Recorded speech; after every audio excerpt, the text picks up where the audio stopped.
अस्सलाम वालेकुम दोस्तों, माउंट मैकनोई टेस्ट के 5वें रोज़ पाकिस्तानी बैट्समैनों की न्यूजीलैंड के बॉलर्स के खिलाफ ज़बरदस्त मुज़ाहमत का सिलसिला जारी है।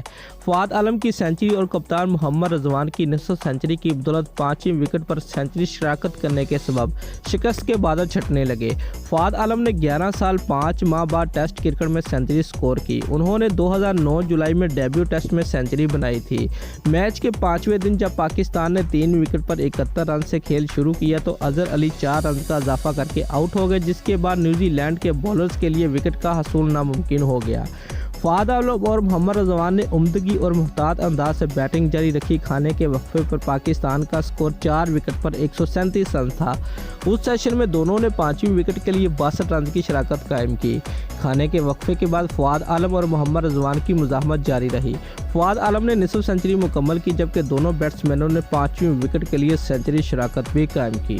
दोस्तों, अगर आपको हमारी ये वीडियो अच्छी लगी है तो लाइक और कमेंट ज़रूर करें और हमारे चैनल को सब्सक्राइब करना मत भूलिए। शुक्रिया।